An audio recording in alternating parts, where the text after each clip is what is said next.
Bismillahirrahmanirrahim. Assalamualaikum warahmatullahi wabarakatuh. Alhamdulillah wassalatu wassalamu ala Rasulillah wa ala alihi wa sahbihi ajma'in, amma ba'du. Baik teman-teman sekalian, insyaallah pada kesempatan kali ini kita akan melanjutkan kembali pembahasan dari kitab At-Tajwidul Musawwar karya Syekh Aiman Rushdi Suwaid hafizahullahu ta'ala. Dan pada video kali ini insyaallah kita akan memasuki pembahasan yang paling terpenting dalam ilmu tajwid ya. Ada banyak pembahasan penting dalam ilmu tajwid, namun ini merupakan salah satu pembahasan yang paling terpenting dalam ilmu tajwid, yaitu pembahasan tentang makharijul huruf ya, tempat keluarnya huruf. Baik, kita langsung saja masuk ke pembahasannya. Makharijul hurufil arabiyyah, tempat-tempat keluarnya huruf-huruf Arab. Nah, di sini Syekh Aiman Rushdi Suwaid hafizahullahu taala menurunkan 5 makhraj atau 5 tempat keluarnya huruf ya secara umum. Ya, setelah itu beliau merincikannya. Nah, secara umum makharijul huruf itu atau tempat-tempat keluarnya huruf itu ada 5 tempat. Yang pertama adalah al-jauf atau rongga tenggorokan dan rongga mulut. Kemudian yang kedua adalah al-halq atau tenggorokan. Kemudian yang ketiga adalah ahruful lisan, huruf-huruf lisan. Yang keempat adalah asyafatan, ya, 2 bibir. Dan yang kelima adalah al-khayshum, rongga atau pangkal hidung. Nah, teman-teman hafalkan ini ya, kalau perlu dicatat ya, karena ini termasuk pembahasan yang paling penting dalam ilmu tajwid. Baik, kita akan bahas yang pertama terlebih dahulu ya teman-teman ya, yaitu pembahasan tentang makhraj al-jauf. Baik, al-jauf ya, kalau diterjemahkan secara bahasa al-jauf itu artinya rongga. Ya, jadi dia makhraj yang umum ya, mencakup rongga apa saja. Tapi di sini dijelaskan oleh Syekh Aiman wa yashmalu tajwifal halqi wa tajwifal fam. Al-jauf di sini atau rongga yang termasuk bagian dari al-jauf ya, ia mencakup rongga tenggorokan dan juga rongga mulut. Nah, teman-teman bisa perhatikan gambarnya di sini. Ya, jadi yang dimaksud dengan al-jauf itu adalah rongga tenggorokan dan juga rongga mulut. Ya, di sini dikasih kode warna ya teman-teman ya. Rongga tenggorokan ya itu yang berwarna ungu. Ya, yang ini teman-teman ya, dari sini sampai sini. Nah, ini masuk rongga tenggorokan ya. Adapun yang berwarna hijau dari sini sampai sini, nah ini termasuk tajwiful fam atau rongga mulut. Nah, al-jauf ini mencakup kedua rongga ini ya, rongga tenggorokan dan rongga mulut. Baik, apa saja huruf yang keluar dari makhraj al-jauf ini? Baik, dijelaskan di sini, yakhruju minal jaufi huruful maddi as-salasatu. Ya, keluar dari al-jauf ya huruf-huruf mad yang berjumlah 3. Ya. Jadi huruf-huruf mad yang udah kita bahas di video sebelumnya itu keluar dari al-jauf. Wa taqaddama bayanuha, dan telah berlalu penjelasannya ya pada safhah, pada halaman 89 sampai 91. Jadi hurufnya ada 3. Yang pertama adalah al-aliful maddiyatu, alif maddiyah ya, alif yang berfungsi untuk memanjangkan bacaan.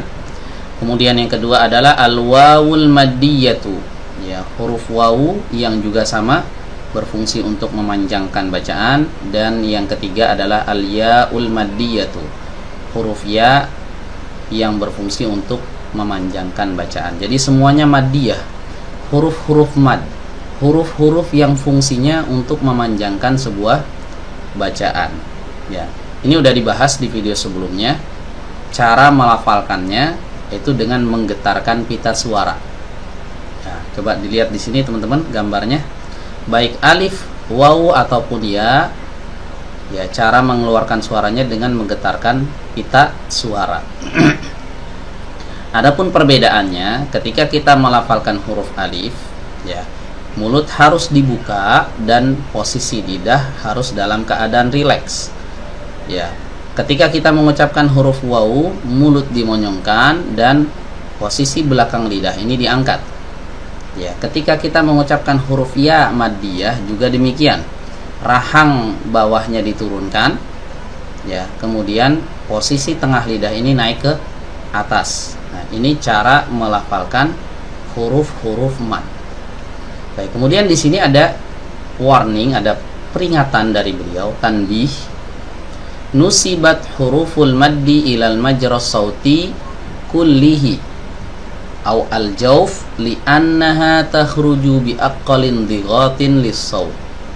Ya, huruf-huruf mad itu dinisbatkan kepada al-majras sauti, ya, aliran suara.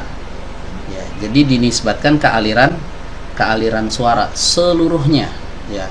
Di mana aliran suara? Suara ketika kita mengucapkan suara itu mengalir di sini, di rongga tenggorokan dan di rongga mulut. Ya, di rongga tenggorokan dan di rongga mulut. Dinisbatkan ke sana, teman-teman. Ya. Kenapa? Kenapa dinisbatkan ke aliran suara? Di annaha takhruju bi aqallin dighatin. Ya, karena ia keluar dengan penekanan yang paling lemah.